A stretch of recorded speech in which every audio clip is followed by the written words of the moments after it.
Hello and welcome to the very first comic book haul video of 2024, wherein we'll be looking at a whole bunch of comics that I got for January 2024.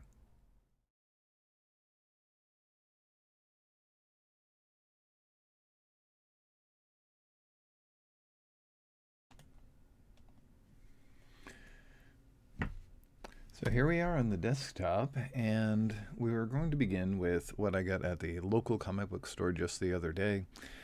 This is Headless Horseman.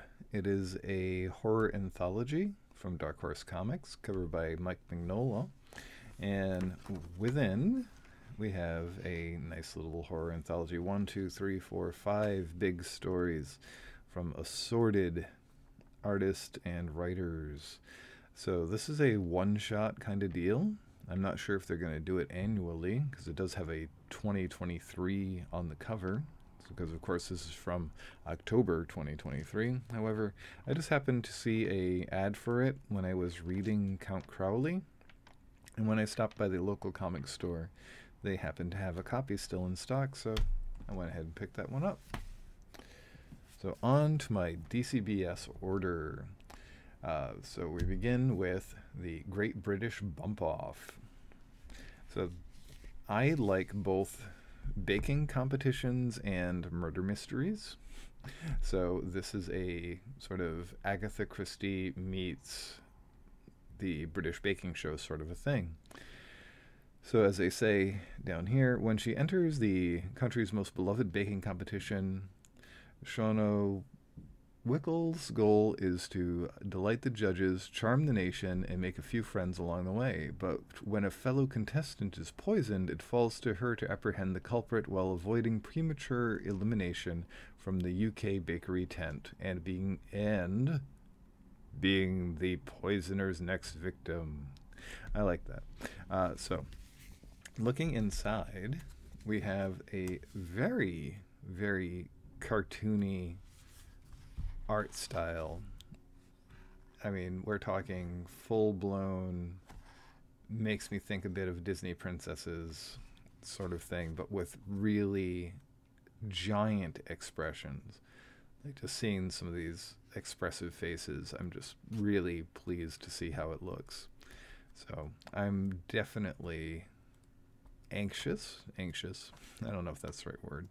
I'm very excited to get into this one because I think it's going to be a really good time. So, the Great British Bump Off. That's from Dark Horse Comics with a $20 price tag. The Headless Horseman back there, that was a $7 book. That was kind of expensive for a floppy do, but that's what it is. Moving on, we got Boom Studios with Animal Pound. So this series really hit me as something interesting. It all takes place within an animal pound. There is a bit of drama and, if I recall correctly, horror in it as well. So very much a interesting read on the docket. So looking inside, the art really does a good job of matching well with what the cover looks like. And yeah, it kind of looks like an almost Animal Farm sort of thing. So this will be interesting. What I did notice is the solicitations for this seem to be all kinds of wonky weird. It seems every other month, I think. But definitely want to see that one. Batman, Gargoyle of my goodness. Batman, Gargoyle of Gotham. There we go. Coming from DC Comics. It's a Black Label book. This is the second issue in the series. And yeah, this is not coming out with great regularity. However, the art styling of it, I really enjoy. The storyline of it, which is sort of Bruce Wayne wanting to give up being Bruce Wayne and just being Batman. I think it's kind of a neat story and a neat, I don't want to say change to the Batman mythos, but it's a definite interesting take on Batman. So, that said, I think I would have preferred to have waited for this to just get put out as a trade because of the amount of time that's been between the last issue and this one. But still, first issue was good. We'll see what happens. Beneath the Trees Where Nobody Sees. This is a grim looking cover where we have the anthropomorphic pig lady looking at the non-anthropomorphic pigs for sale at the butcher shop. So this is a very adult, in that it involves a lot of murder and gory stuff, but it's also presented in this very watercolor animal world, which of course has a childish or nostalgic feeling about it.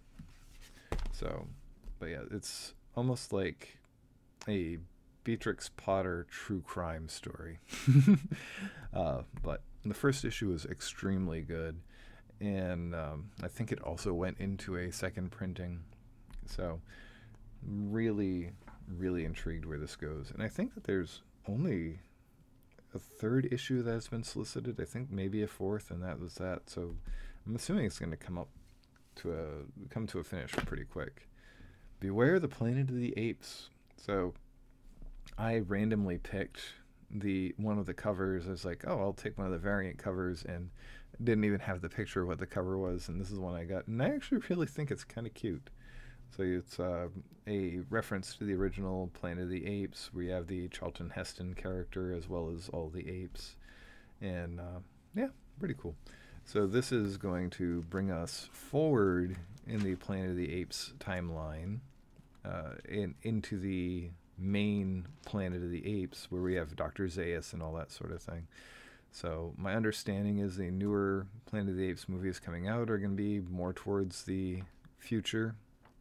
And there's a whole bunch of, oh my goodness, whoops, I just went right into the next book. But yeah, so like I said, the new Planet of the Apes movie is moving the timeline forward to the original Planet of the Apes series, or closer to it. And it's nice to see the Marvel comic also moving it forward, nudging it into the further future where the apes are dominating the world. So we already took a little peek at it, but Buffy the Last Vampire Slayer #5. This is the end of the story arc that we were in the midst of, and yeah, I'm kind of pleased that it's coming to an end. Like I said, I've enjoyed but not loved the series or this current story arc. I think maybe there's one more issue to go, but it's been okay. I don't know. It's just not singing to my soul, I suppose. But I do like the cover with Anya and the rabbit. It was pretty cool. So, Creepshow, issue #4 for volume 2. And we got the Crypt Keeper with the hand puppets, and I think that's both gross and cool. And yeah, I've been really enjoying this series again. It's, punchy little horror stories, and I like the contrast of art styles going on in this one. So, yes, Creepshow. And speaking of Creepshow, we get more Creepshow with the Creepshow Holiday Special. So this is one of the downsides of getting my comics through DCBS and once a month, is that we are now in the second week going on to the third week of January, so Christmas is far behind, or far enough behind that this feels late, but it's not late. Oh, I really dig the art in this one. Jonathan Wayshak on this side here. Made me think of Sam Keith immediately, and that's not a bad thing. I really, really like that art style. Very cool. I'll have to pay attention to that artist. And I believe this looks like the same artist as, what was it? The one with the witches under the ground. I read recently. I had the Hollows. No, I forget the name of it already. But the one that had the transgendered person, where they and their family had moved to the country, and there was sort of like witchy, creepy stuff going on underneath the ground, and they had a doppelganger that infiltrated their family. I don't remember the name of the book, but anyways, I think that's the same artist though. I don't know that looking at the artist is going to help. Was that a no? Not sure. Well, the art looks very similar to that book, the interiors of that book. So, but it is only 2 stories, so it's the same size as a regular Creepshow issue, despite it being a holiday holiday special. I was kind of expecting it to be a little longer, but the cover price is the same as a regular issue, so reasonable.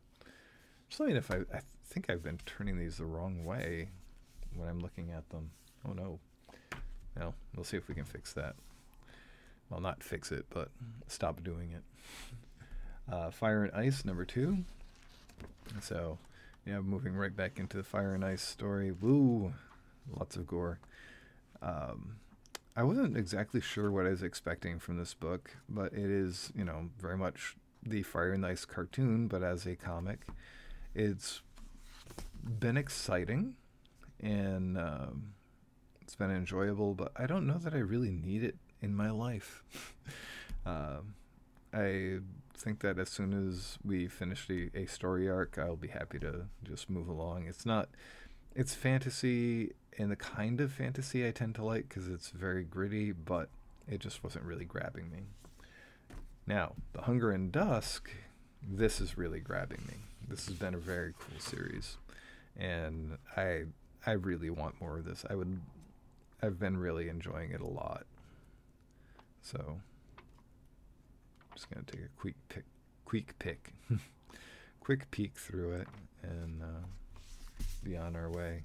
I like how they tell the story. I like the differences that they have in it from what you would expect. Wait a minute. Goodness, he's upside down. I'm looking at this upside down, like, wait a minute. Oh, it's upside down. Okay, all right, I get it. That's because I'm pretty sure I flipped some books earlier. I'm like, oh, now I'm paranoid that things are upside down for you. But anyhow, like I said, I really enjoyed how they've done the orc culture. Oh wow, look at that! I like that cover. That cover's really cool. This is the cover I got, and I'm kind of happy with it because I didn't love this one, and that one's just okay. But anyways, ooh, this looks cool. Good deeds. A Florida community is dying. 3 women uncover the town's violent obsession with its founding mythology. Oh, I'll have to check that out. That looks pretty cool. Supernatural mystery, 6 parts. I wonder if that'll be a trade, because I would get that. But anyways, I digress. Hunger in Dusk, very high recommend. Life is Strange, Forget Me Not. It takes place in the Life is Strange True Colors universe. So I did not know that it's moving into that particular universe of Life is Strange. I have not played through True Colors yet, so I feel like I want to actually play through the True Colors game before I read this book, but we'll see. But it does look good inside. I do notice they have Chloe on the cover, so I'm assuming that Chloe is going to show up. But Masters of the Universe, Forge of Destiny. These have been pretty good. They take place in the Masters of the Universe Revelations sort of world, so the newer Netflix cartoon that's not the computer animated one. And we got Cyclone showing up, which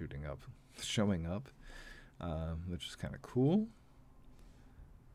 We got looks like somebody's getting some new powers. Pretty neat. Yep, Cyclone. But yeah, so Cyclone was actually one of my favorite figures growing up. So I kind of like the idea that they're doing a story with him.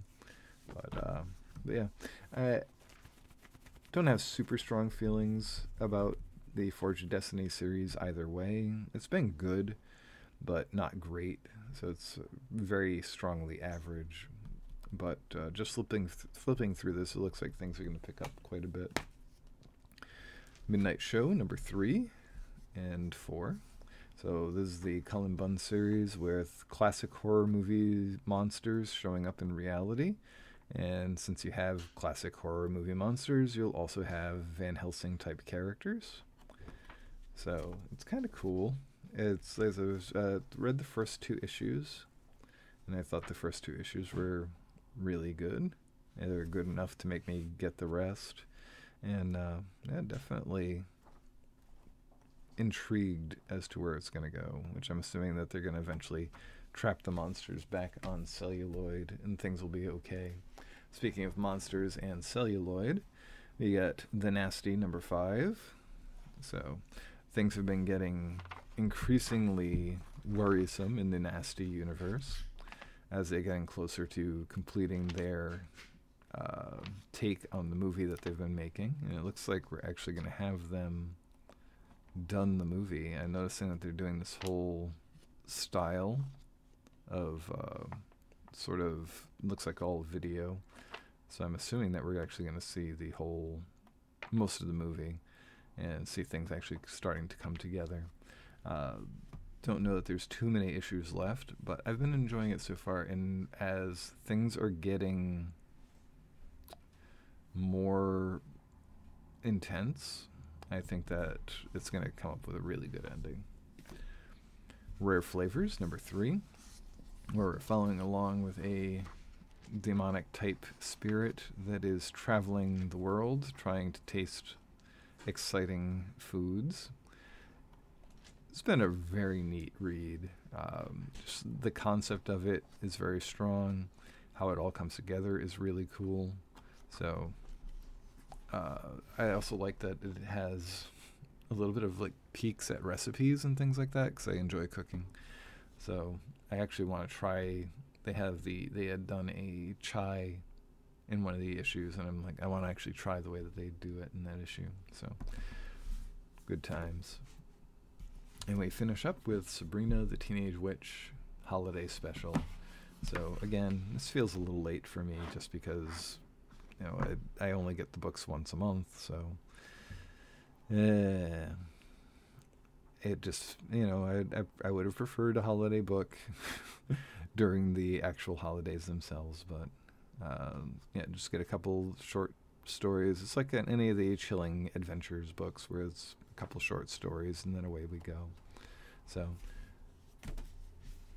that's what we have. So I'm going to go ahead, flip us back up top, and we'll say goodbye and go from there. And that was a very, very quick look at everything that we have this month. There. Move my microphone a little closer. So I decided to kind of be a little faster, see how a faster paced go through goes. If you're just keen on seeing comics go by and seeing the images slip through, you can go ahead and say goodbye, and don't forget to like, comment, subscribe, and all that sort of thing. But if you want to stay around, I will be talking at you for a little bit. So for those that are going to say goodbye, have a wonderful time. And for those that are going to stay, thank you for staying. Don't really have a ton to talk about this month. However, I am thinking about a lot of things. I've been doing the comics hauls now for about a year, and they're not doing too poorly for the channel. But I feel like there's a different way I could approach this content, and I'm trying to think about what I actually want to do. And I was actually thinking of doing more of a end of month review of what I've read versus just going through what I'm adding to the collection and not having a lot to say about it.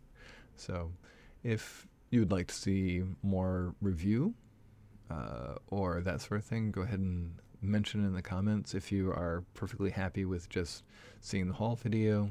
Go ahead and let me know. If you would like to see haul video, then end of month, go through some of the reviews, we can do that as well.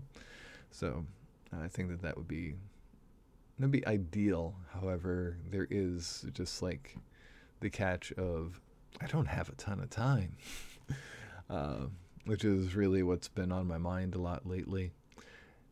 With work, it's very dominating to my time, particularly lately. I've been spending about 75% of my time at work, which is a lot of your time. And it's turned into quite a dominating force, and I'm not enjoying that very much because I like doing things like this. I haven't gotten to do much with the puppets, my puppet pals. I'm falling behind on my writing. I'm keeping steady on my painting, which is a good thing.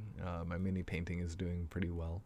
But as far as any of my other creative stuff, it's really falling behind. And even like my gaming stuff is not up to the usual level it is. Talking of gaming, I got to play Final Girl, finally. Sarah had gotten me the core box in one of the feature films, and my sister and my brother-in-law and his family got me some of the additional feature films. And very good game. Very good game. Super tense, a lot of luck. I'm going to get some water because I'm going to start coughing in a second.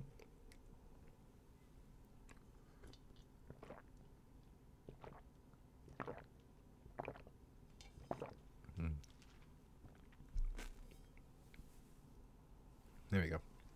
But yeah, so a little bit of luck, a lot of tension, and very, very evocative of the slasher horror kind of thing. And I really enjoy like survival horror games, and it does a good job of tickling just the right amount of complexity, luck, and narrativeness, storytelling. So, very strong recommendation for me. Maybe I'll do a nice video of that at some point. And then I've also been playing on the PlayStation the is it Dark Horror Anthology, something like that. Man of Medan, House of Ashes, and what was the other one? Little Hope.